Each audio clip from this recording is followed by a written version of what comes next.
사랑하는 시흥동산교회 성도 여러분, 좋은 아침입니다. 점점 더 기온이 높아지는 가운데 습도도 상당히 높아져 갑니다.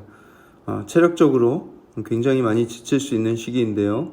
하나님 주시는 폭포수와 같은 은혜로 우리의 심령과 육신이 시원케 힘을 얻는 귀한 한날 되길 축복합니다. 자, 오늘 2021년 6월 23일 수요일 시동을 위한 메시지 지금 시작합니다. 오늘 주시는 하나님의 말씀은 잠언 28장 1절에서 18절의 말씀입니다. 잠언 28장 1절에서 18절의 말씀. 자, 먼저 1절 말씀을 함께 볼까요?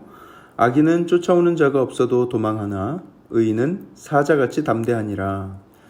여러분, 죄 짓고는 못 산다라는 말을 하죠.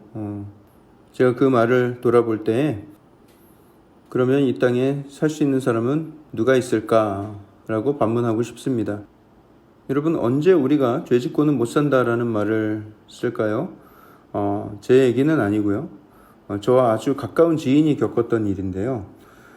결혼을 앞두고 예비 신부와 함께 결혼식장을 알아보러 안산의 어떤 예식장에 이 친구가 간 거예요. 거기서 음식도 먹어보고 이제 거기에 이제 마음에 들어서 여길로 정해야 되겠다 하면서 이제 계약을 하려고 하는데 그 바로 옆 테이블에서 상담받는 커플이 있더래요. 그래서 눈을 싹 들렸는데 자기랑 눈이 딱 마주친 사람이 바로 전에 사귀던 여자친구, 그것도 굉장히 오래 사귀다가 결혼 약속까지 했었던 전 여자친구를 그 예식장 바로 옆 상담 테이블에서 만난 거예요. 그때 그 친구는 당황해서 계약이고 뭐고 대충 둘러대고 황급히 그 식장을 빠져나왔다고 합니다. 정말 영화보다 더 영화 같은 일들이 벌어지는 것이죠. 그런 상황에서 우리는 죄 짓고 살면 안 되겠네, 죄 짓고 못 살아 하는 이야기를 합니다. 또 언제 죄 짓고 못 산다라는 표현을 합니까? 어떤 잘못을 해놓고 아무도 본 사람 없고 정말 나밖에 모르고 이거는 완전 범죄라고도 할 수 있는데 그럼에도 불구하고 늘 마음이 불안하고 누가 찾아올 것 같고 밤에 잠도 잘 안 오고 하는 것이죠. 제가 어릴 적에 사촌 동생들하고 야구를 하다가 아파트 1층 집 유리창을 와장창 깬 적이 있습니다. 다들 깜짝 놀라서 일제히 다 도망을 갔어요. 다행인지 불행인지 그 집 안에는 아무도 없었던 듯 합니다. 제가 집에 들어가기 전에 사촌 동생들한테 절대로 이 사실을 어른들한테 말하면 안 된다라고 단도리를 쳤어요. 죄송합니다. 이 단도리 친다는 말이 일본 말인데 제가 일제시대 사람도 아닌데 자꾸 일본노 말이가 튀어나온 데스. 죄송합니다. 여튼 사촌 동생들 입단속을 시켰어요. 그때 저희 부모님이 그 사실을 알았더라면 어떻게 하셨을까를 제가 돌아본다면 크게 나무라시긴 하셨어도 이내 찾아가서 그 유리창 값을 깔끔하게 물어주셨을 텐데 저는 그게 뭐라고 당시에 그걸 그렇게 숨겼는지 모르겠어요. 다음날 가보니까 그 주인 아저씨가 유리창을 새 것으로 싹 이렇게 갈았으면 얼마나 마음이 좋았겠어요. 근데 그게 아니라 굉장히 없어 보이게 청테이프로 그 깨진 부위를 엄청 흉하게 덕지덕지 붙여 놓으셨는데 그 집을 지날 때마다 그 흉측한 청테이프를 보면서 얼마나 엄청난 양심의 가책을 느꼈는지 모르겠어요. 그 아저씨가 금방이라도 잡으러 올 것 같은 느낌이 들고 두렵기도 하고 말이죠. 죄 짓고는 못 산다. 악인은 쫓아오는 자가 없어도 도망한다. 저는 이것이 무슨 의미인지 정확하게 알고 있습니다. 게다가 제가 살면서 잘못한 것이 유리창 깬 거 하나뿐이겠습니까? 죄책감이 들면 잠도 안 오고 늘 불안하죠. 자, 6절도 보겠습니다. 가난하여도 성실하게 행하는 자는 부유하면서 굽게 행하는 자보다 나으니라. 여기서 말하는 성실이란 부지런하게 일하는 그런 성실을 말하는 것이 아니라 진실되고 정의로운 것을 나타내는 말입니다. 가난하게 살더라도 늘 정직하고 양심을 속이지 않는 사람을 말하는 것이죠. 우리 대한민국 사회에 이런 분들이 여전히 많이 계십니다. 비록 가난하지만 내가 양심을 팔지 않겠다 하는 일념으로 늘 정의를 지키며 양심을 지키며 살아가는 분들인 것이죠. 정말 존경스러운 분들입니다. 한편 별거 아닌 작은 이익 앞에서도 늘 양심을 팔고 부정한 방법으로 돈을 모으는 사람들도 있습니다. 그런 사람들은 이상하게 돈도 잘 모아요. 물론 돈이라면 물불 안 가리니까 그럴 수도 있죠. 하지만 오늘 잠언은 말씀합니다. 가난하여도 양심을 지키고 정의를 행하며 사는 사람이 부유하면서 구부러진 행동을 하는 자보다 낫다. 낫다라는 것은 그들보다 훨씬 더 큰 가치가 있는 인생이다라는 것이죠. 여러분 아시죠? 악인의 형통을 부러워하지 말아야 한다는 것을요. 그런 부유함은 잠시 얻는 것일 뿐 정의의 하나님께서는 철저하게 공의를 이루시는 분이십니다. 자, 9절 말씀도 함께 보겠습니다. 9절에 사람이 귀를 돌려 율법을 듣지 아니하면 그의 기도도 가증하니라. 이 말씀은 한국어 번역만으로는 아주 살짝 잘못 이해할 여지가 있습니다. 이걸 어떻게 주로 이해를 하냐면 사람이 귀를 기울여서 율법을 열심히 들어야 되는데 그렇게 노력하지 않은 상태에서는 그 기도도 가증하다. 이렇게 이해를 하는데 그런 뜻이 아니에요. 어떤 사람이 귀를 말씀과 반대 방향으로 돌려버리는 거예요. 고개를 돌려버리는 거예요. 귀를 확 돌려서 하나님의 말씀 듣기를 거부하면 그런 사람이라면 그의 기도도 가증한 것이 된다. 이런 뜻입니다. 네, 그 차이가 뭔지 여러분 좀 이해가 되시나요?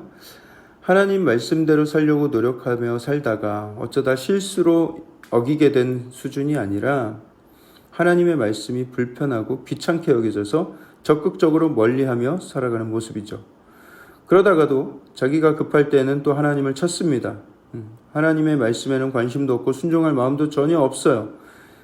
하지만 자기가 급하니까 자기 뜻을 이루기 위해서 하나님을 이용하며 계속 자기 할 말만 계속 해대는 것이죠. 하나님은 그런 자의 기도를 가증하게 여기신다. 이렇게 말씀하고 계십니다. 그런 기도라면 사실 누가 봐도 가증해 보이죠. 여러분, 우리의 말씀 생활과 기도의 생활은 어떻습니까?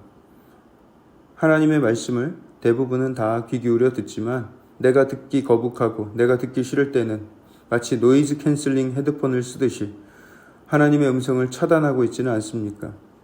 이 헤드폰의 노이즈 캔슬링 기능은 외부에서 들리는 소음을 상쇄시키는 기술입니다. 헤드폰 바깥으로부터 들려오는 그 소음의 그 음파 있지 않습니까? 파동이 있는데 그와 똑같은 주파수의 파동을 쏴서 그것을 상쇄시켜 버리는 것이죠. 0을 만들어 버립니다. 마찬가지로 하나님의 말씀이 자기의 생각과 다를 경우에 그 말씀을 잡음으로 소음으로 여기고 내 생각으로 똑같은 주파수의 음파를 쏴서 상쇄시켜버리는 우리에게도 아주 놀라운 기술이 있습니다. 이름하여 하나님 음성 노이즈 캔슬링. 하지만 우리가 정말 들어야 할 음성은 오직 하나님의 음성인 줄 믿습니다. 그 음성을 캔슬시키고 엉뚱한 음성에 귀를 기울이며 살진 않았는지 우리가 돌아보길 원합니다. 13절을 함께 볼까요? 13절에는 자기의 죄를 숨기는 자는 형통하지 못하나 죄를 자복하고 버리는 자는 불쌍히 여김을 받으리라. 그렇죠. 자기의 죄를 숨기는 자는 결코 형통할 수가 없습니다. 왜냐? 사람들의 눈은 다 속이고 내가 다 숨길 수 있어도 하나님의 눈은 절대로 속일 수가 없으니까요. 공의로우신 하나님은 반드시 죄를 찾아가 심판하시는 하나님이십니다. 한편 죄를 자복하고 버리는 자는 불쌍히 여김을 받습니다. 여러분, 우리같이 인정과 사랑의 마음이 부족한 사람들도 누군가 자기 잘못을 솔직하게 고백하고 죄를 자복하는 모습을 보면 왠지 또 불쌍히 여겨지고 측은한 마음이 생기지 않습니까? 네, 측은한 마음이 생기지 않습니다. 하시는 분들은 한 분도 없겠죠? 우리 모두는 그런 진실된 고백과 자백에 마음이 움직입니다. 우리같이 넉넉하지 못한 마음으로도 그런 긍휼과 자비의 마음이 생기거든 하물며 사랑과 자비의 하나님이시랴 라는 거예요. 하나님이 품지 못하실 죄가 있겠습니까? 하나님께서 용납하지 못할 죄인이 있으실까요? 그렇게 생각하신다면 하나님의 그 넓은 마음과 한없는 인자하심을 여러분들은 심각하게 과소평가하시는 것입니다. 저는 우리 아이들이 나중에 더 커서 아버지한테 반항을 한다거나 밖에 나가서 어떤 사고를 친다고 해도 놀라지 않을 자신이 있어요. 왜냐하면 저도 그런 시기를 겪었었고 또 언젠가 깨닫게 될 날이 있을 거라고 저는 믿기 때문입니다. 저도 그러지 못했는데 아이들한테 어떻게 완벽한 순종과 완벽한 거룩을 기대할 수 있겠습니까? 저는 그런 것에는 실망하거나 놀라지 않을 자신이 있어요. 그런데 만약에 저희 아이들이 더 이상 아빠의 관심이 필요 없다 하면서 방문을 걸어 잠그고 방에 들어가 있는다거나 아빠와의 대화를 거부한다거나 아빠와 멀어지려고 할 때에는 적지 않은 충격을 받을 것 같아요. 어떻게 헤어나올지 굉장히 슬플 것 같아요.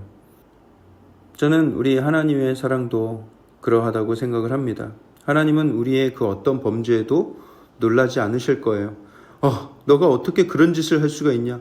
너가 나를 어떻게 그렇게 실망시킬 수가 있어? 내가 널 얼마나 믿었는데 하면서 막 당황해 하시거나 막 실망의 눈물을 쏟으실까요? 아니요, 여러분. 하나님은 우리가 그런 존재라는 거, 어차피 죄인이고 또 스스로 정의롭게 살아갈 능력이 없는 존재라는 것을 너무나 잘 알고 계세요. 그렇기 때문에 이 땅에 예수 그리스도 구원자를 보내신 것이고요.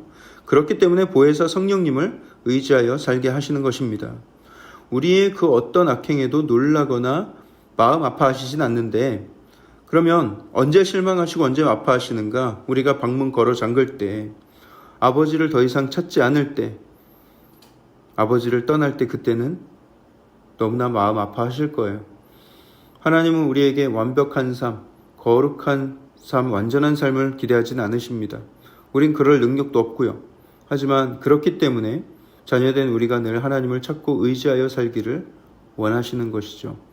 하나님과의 친밀한 교제 가운데 다시는 죄의 세력에 우리를 빼앗기지 않고 싶어 하시는 거예요.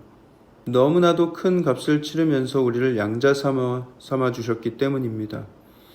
그 큰 사랑을 기억하면서 하나님을 의지하여서 죄를 이기며 또 지은 죄에 대해서는 자복하고 회개하는 삶을 살아야 하는 것이죠. 하나님과 가까이 교제하며 하나님의 자비하심 가운데 거하게 되기를 축복합니다. 사랑의 하나님, 오늘 주신 말씀 따라 아버지, 우리가 하나님과 늘 가까이에서 교제하며 하나님 주시는 지혜와 또 하나님이 주시는 그 능력으로 이 땅을 승리하며 살길 소원합니다. 주님, 오늘 하루도 나의 삶을 붙들어 주시옵소서. 이 모든 말씀을 살아계신 예수 그리스도의 이름으로 감사하며 기도합니다. 아멘.